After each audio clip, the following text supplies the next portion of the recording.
you guys are making so much noise is that one love poem in the middle there with people, because I know you guys. Sis! Go Bella! So we're just gonna do a Q&A session. So if you guys have questions for her, this is the time to do it. So I'm gonna take a few questions, a few from the bottom, a few from the middle, a few from the top. So please, by show of hands, who would like to ask a question? Cool. Question number 1. Man, I'm gonna make you guys all sad. That was my real life story. It's cool.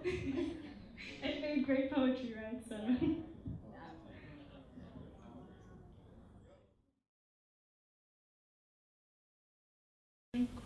It's like what I said in the final poem. I believe that every being has both masculine and feminine traits, right? So in the societies that we've built around these predominantly Christian ideals from way back in the day, the idea that like man must be this one steady thing and woman must be this one steady thing. Personally, I don't believe that's the case. I feel like we all have both intermingling within ourselves, and because of the societies that we've grown up in, we're forced to squash down whichever one is not fitting with our genitalia.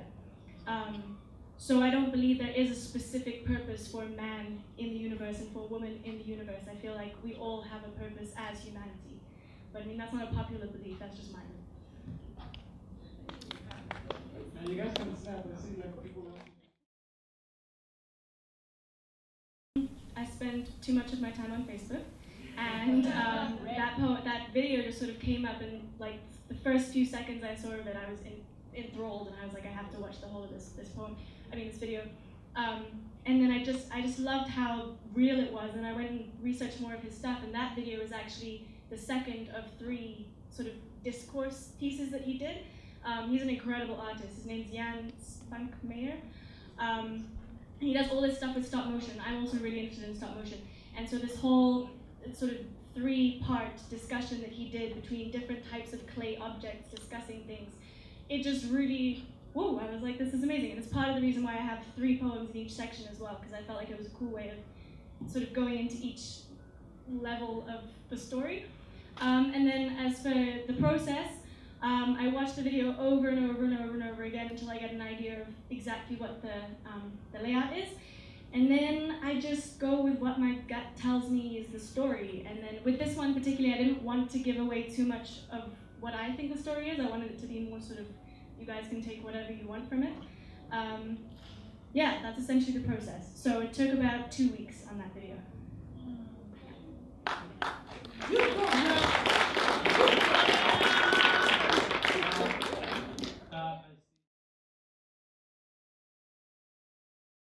So there are a couple things. So number one, a lot of this work was written while I was in the UK, right? And I have this thing where whatever country I'm in, my accent does just adapt, right? Which is irritating sometimes, but it's also helpful in other ways, so whatever. But yeah, so that's part of the reason. The second reason is that there's an artist called Kate Tempest who's from London. And yeah, you guys know her? Cool. Okay, cool.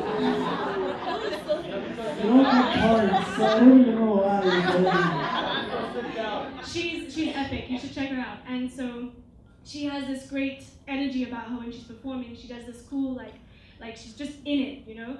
And I was trying to sort of emulate that, and then of course she has a very British accent. So then with the adapting, with listening to her, it just kind of came out. And then because it was such a fast tempo piece, I find that when I speak in an English accent, it's easier for me to enunciate. So it just ended up becoming a thing of just, that was an English poem, you know? Cool.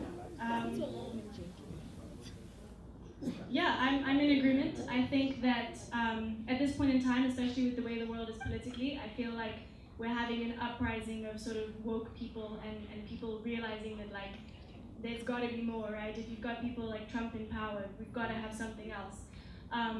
And so yeah, I think that is a sort of collective idea that, you know, we need to just like hold each other, you know, and like bring each other up.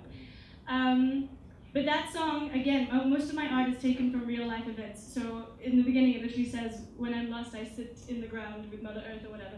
Literally, I was having a bad day and I was like, I don't know how to make myself feel better. Went and sat like a hippie in the grass and like meditated And then the song came, and I was like, well, then that's something speaking to me. I don't know what it is, but something speaking, and it just came. So, yeah, that's it. Yeah.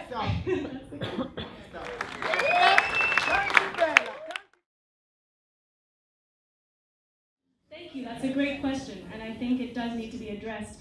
But before I address anything, I don't want to say I'm not the spokesperson for feminism everywhere. This is just my own personal opinion.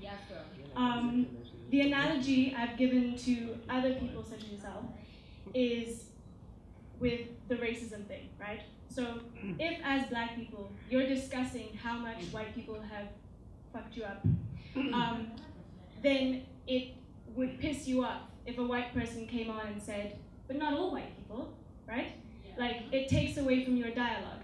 Because I, as a white person, am feeling uncomfortable about you addressing my people as a whole, I've come and decided to make my discomfort your problem, when your discomfort spans centuries, right? So it's a similar thing. If you just kind of take the same template and put it on the feminism issue, it's the same kind of thing, right? So if we as women are discussing how oppressed we are by men, which we are still to this day, and then a man comes along and wants to just put in there that, not him though, it's infuriating. And that's what sparked the poem, right? So the main thing, the guy who helped me direct this whole piece, he's actually a great sort of, I look to him for how he deals with it, because he also calls himself a feminist, right? And so what he does is he addresses the issues with his brothers, with his men, right? He doesn't come to women and be like, but this is the thing. He goes to his other male friends, and he's had arguments, he's lost friendships, right? But it's necessary. The conversation has to be had. And men oftentimes don't listen to women when we're saying it, right?